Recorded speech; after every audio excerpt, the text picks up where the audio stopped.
hasten to add.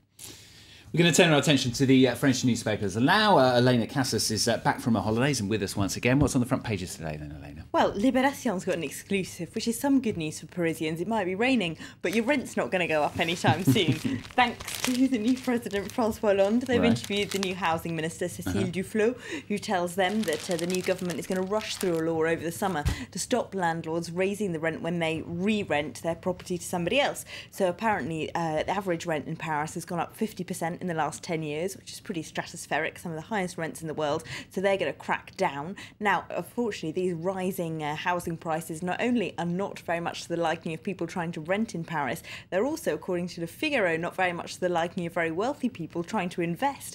They say that now that François Hollande is president and he's threatening a 75% tax on millionaires, as we all know, they're all fleeing apparently to America, where a number of French estate agents are seeing a boom in wealthy French people looking to buy $1 million plus apartments in New York. So maybe that'll mean cheaper apartments in Paris for the rest of us if they all go there. That's very true. We can move into one of them, couldn't we? That would be fantastic stuff.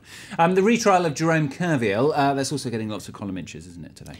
It is. Now, 4 years after the Kerviel affair first started, of course, after he was first caught out rogue trading, could traders still cause their banks to collapse, asks the Le Parisien on its front page.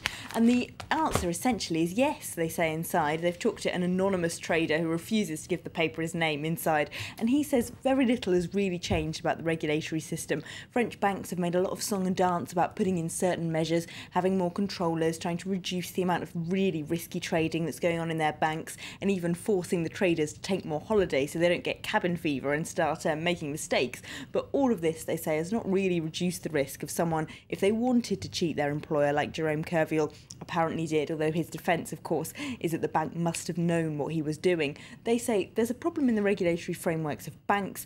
You could still get away with this if you wanted to. This could quite easily still happen. They've also got an interesting interview in there with a psychologist who reckons that traders, we've heard this before probably, but reckons that traders share a great deal of the same psychological characteristics of psychopaths. Their inability to feel what other people are thinking and feeling, focusing strongly on their own objectives, a massive ego and an appetite for risk are all, of course, the key qualities that you need to be a good trader. And they also, for a psychologist, have you defined as a psychopath. And there could still be plenty more Jerome Kerviels out there, they reckon. These kind of trading scandals, of course, have cropped up several times since he was caught, and there's nothing to stop it happening again.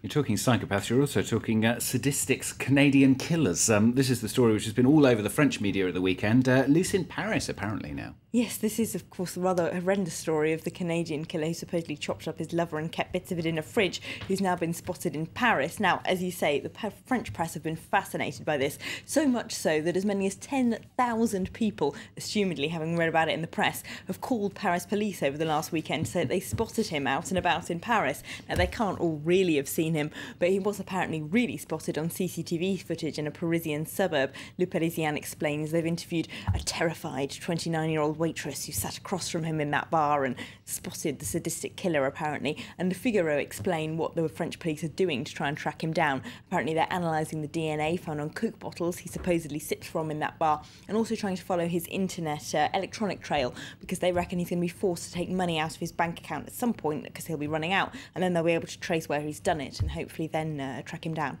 Okay, and finally, Madonna is getting involved in French politics. Really? Yes, this is in Le Parisien. Now, they explain that she's just started a new tour, started in Tel Aviv on Thursday, and one of the visuals that she has behind her, of course, she sort of plays videos with different images superimposed across one another in the background. One of them is that just for a few seconds, you see Marine Le Pen's face, which is shortly followed by a swastika and the face of Hitler. Of course, highly controversial. It looks very much like she's comparing Le Pen directly to Hitler, something which even her worst political enemies in France haven't quite done just yet. Now, Madonna does have previous for this kind of thing. In her 2008 tour, she showed Hitler's face superimposed over that of US Republican politicians, but Marine Le Pen is taking this one a little bit seriously. She's threatened to sue, and also tells Le Parisien that Madonna is an old singer, that no one buys her records anymore, and that she's willing to do anything to create some controversy.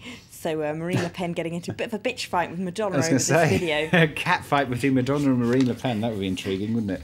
Elena, thanks very much. Who would you bet on winning? Exactly. I'm not answering that question. It's far too controversial. Madonna. Thanks very much. Elena here with the French newspapers here on France 24. Coming up next,